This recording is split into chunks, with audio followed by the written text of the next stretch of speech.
You described last week after the first weekend that was rather frustrating. I'm sure it's a lot of the same feelings to this week, but certainly some better opportunities in terms of getting yourself in scoring chances. But kind of just give me a recap of the weekend at South Florida. We didn't play very good. It's pretty simple. We played bad baseball, especially offensively again. Looking down our stat sheet right now, it's not good. We got to make some changes offensively. We got to get back to work. We've got good hitters that have hit well in the past year. They've had good careers so far. We've got to get those guys back to doing what they do well. So we've got to make some adjustments. Doesn't mean we're bad, but it means we're not playing very good right now. Outside of Brad Schwartz's start, Game 2 on Saturday, Game 3 of the series, Game 2 of the doubleheader, that was a bright spot in a pretty bad weekend for us. On the offensive side of things, are you seeing anything consistently across the board with some of these guys in terms of is it just rust or what is it in your eye? We're swinging and missing a lot right now, and I think one thing that we can talk, this isn't an excuse by any stretch. We've played good teams. Arkansas is a very good team. South Florida is a very good team, and their pitching staffs are very good. I think when you look up their team stats at the end of the year, you're not gonna. It's not crazy that they're gonna have success. They shouldn't be having as much success as they're having against our hitters right now. That's the frustrating part, and we're getting into good counts. We're swinging and missing on 2-0 fastballs. We're chasing sliders in the dirt and hitters counts. We're not very disciplined as a team right now. We'll get there. We'll get there. We'll get it right because we have talented hitters. So we got to get the approach part of it ironed out.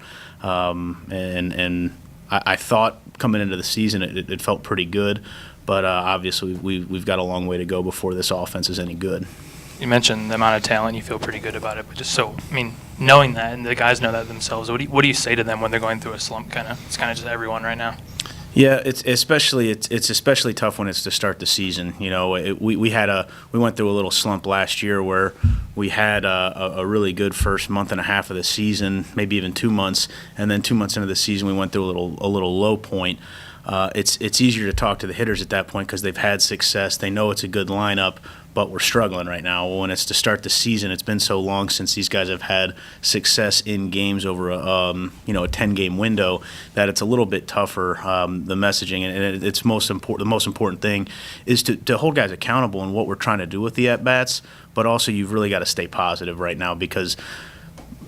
Are we off to a bad start? Absolutely, but we're still 2 weeks into a season. We've got 56 games to play, and we really need to make sure that the messaging from us as coaches that we're still coaching them up. We're not complaining. We're not nagging at these guys. We're still coaching them up. They are talented. We've got to get them better, and a lot of it is on myself and Coach Eisen to get these guys the right things going through their heads in the batter's box because I think we've recruited the right guys. A lot of these guys have had a lot of success in the past, so I think we can point to me and Coach Eisen just need to do a better job getting these hitters the right things going through their head, and that let the talented baseball players that we have here be good.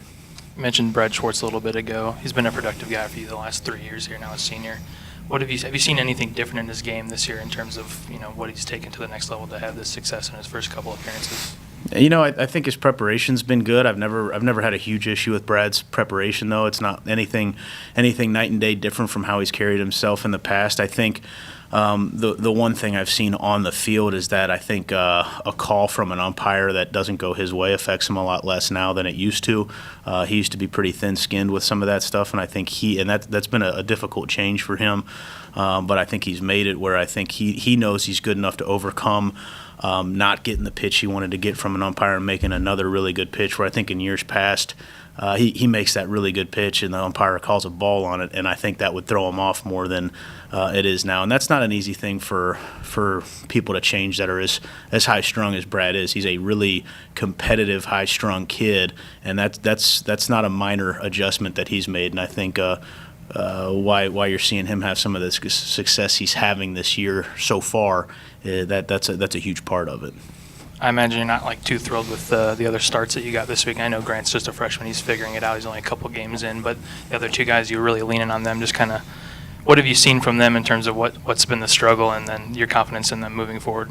Well, they have to do a better job. It's one of those things. After you make a bad start, I really don't like rubbing guys' noses in something. They know they're not performing well. Same thing with our hitters right now. They know they're not performing at the level that we expect them to, the team expects them to, and they expect themselves to. So I know the work ethic isn't going to be a problem, especially with Cole Gannett and Zach Spears when you're talking about our weekend rotation. Not to say it's not going to be an issue with Grant Hartwig either. But they're going to put the work in, and the same thing. Those guys are really talented, 'cause especially, Cole Gannett has got an awesome track record of having a freshman year. He's a freshman All-American and a really good ball player. He's going to work his way back to that. And Zach Spears is a better pitcher right now than he was a year ago. He has gotten a lot better. And, some of it I'll tip my cap that we've played two good lineups. Arkansas's got a good lineup, and South Florida's got a good lineup, but they shouldn't be having the amount of success against our two really good arms in Cole Gannett and Zach Spears that they've had. So we've just got to get better, and there's really not a thing you can look at on our team right now to say like, hey, we're doing a really good job at this right now. So it's pretty easy. Well, it's tough to get off to the start. The message to our team can be pretty easy, that everyone's got to look in the mirror and do better. There's not a guy that can be sitting there, maybe outside of Brad Schwartz, who did a good job out of the bullpen week one, and then obviously had a really nice start Saturday night this past weekend. But literally everybody else on the team needs to do better, needs to do more to help us, coaches included, but need to do more to help us be good. A home opener this week, Illinois State. Does it kind of help to maybe just get back home and kind of be home for a while, get some rest? Because those are two pretty long trips. Just kind of talk to me about what it's going to do for you guys to be home and kind of open up here. I don't know the difference between home games and road games, to be honest with you. I think it does affect some people. I'd like to think our team is tough enough and likes baseball enough that it really doesn't make a difference where we're playing at. And I think that's true with our guys. I think there's other teams that would make an excuse that we had a long bus ride and blah, blah. I don't think our team is using that at all. I think we just haven't executed very well baseball-wise.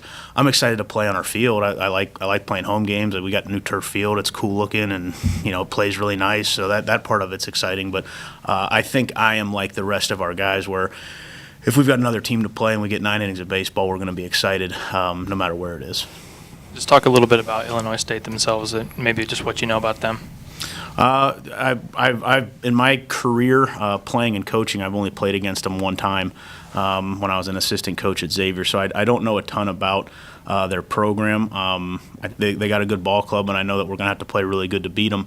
But I think that's true with just about everybody on our schedule. So we're excited for the challenge. I'm excited to get out on a baseball field again. It's tough when you don't have midweek games, especially after a really long weekend that we had. When you go and lose 4 games, it's tough to sit around and stew on it for 4 or 5 days. So we're definitely excited to get back on the field.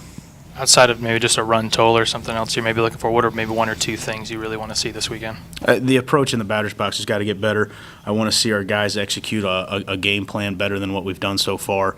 We talk about the swing and misses and 1-0-2-0 counts. That if we're swinging in those counts, it's because we're getting exactly what we're looking for. We've got to be good enough hitters not to swing and miss there.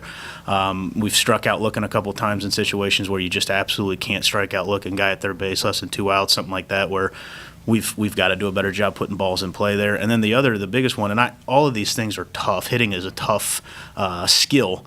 But the other one is 2 outs. If you got 2 outs in an RBI situation, we've got to swing at better pitches. And we did that a lot this weekend where I think our guys are pressing so much that they want to put the ball in play that we've had at-bats where we'll strike out swinging on 3 pitches and none of them could get called strikes. So I think, and that's what happens offensively when you are struggling. Guys start to press and want to do too much. We've got to settle back down and really lock into an approach. Like I said, it's not because the hitters aren't talented. There's some talented guys in that lineup. They've got to lock into what our approach is and do a better job of executing that. And if we do that, I think our offense can be pretty good.